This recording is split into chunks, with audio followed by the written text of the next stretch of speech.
Hey everyone, welcome to another episode of RossDraws. My name is Ross and I draw, but can I draw well enough to win an art contest? Well, almost! But before we get into all of that, let's jump back in time 6 months ago.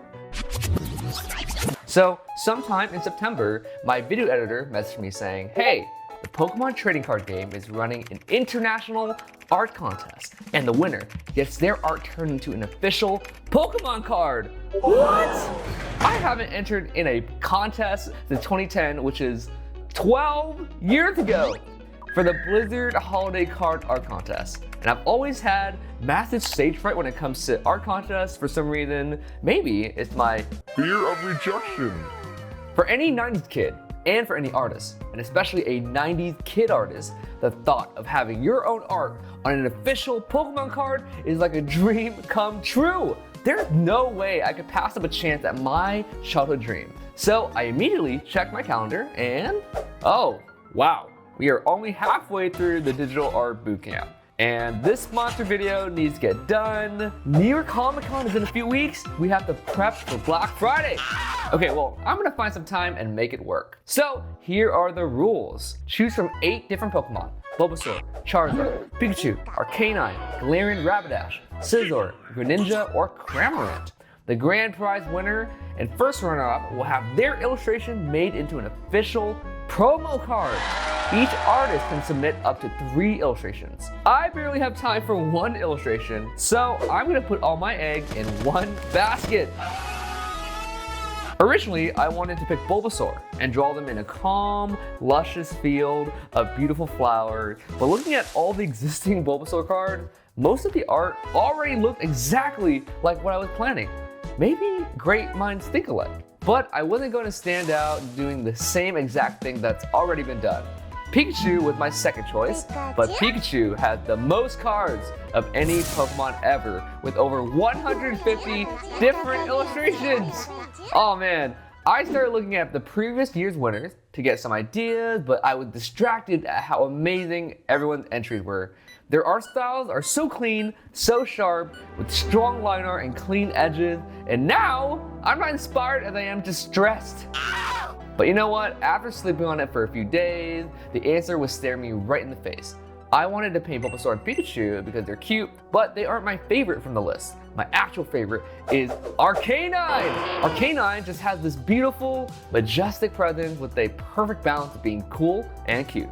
But Arcanine has fur and big dog anatomy, and that is so much more difficult. But hey, maybe challenging myself for this contest is the right move. So here's my idea. Arcanine curled up, sleeping in a tranquil forest. I started this piece drawing Arcanine from memory, but I missed a lot of details. Like, they basically have a whole beard, a tail that folds, and a mullet. I went back and forth a lot on whether to have a dark, dramatic background or keep it bright. I think in general, Pokemon cards have a brighter presence, and with the theme of a day in the life, a brighter background could work better. But then I wanted to see how the darker background looked on a physical card, and I mocked it up, and holy sh**! Oh my god, yes! It looks so legit.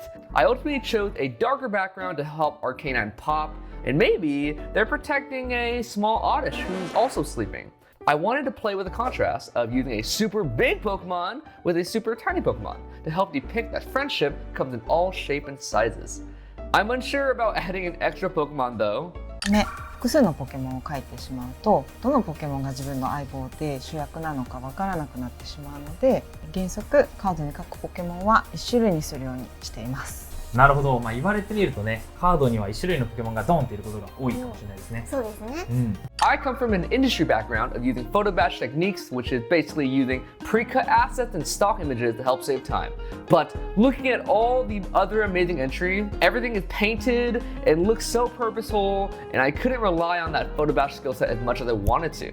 But thank God, I had some amazing grass and flower brushes to help me through. For Oddish, I think I remember them pretty spot on from memory. Oddish isn't round like a circle, but a bit of a smushed circle, resembling a potato. And for our final touches, color dodge! And there we go. I am so proud of this piece. Oh my gosh. Okay, so I submitted, and now it's time to wait.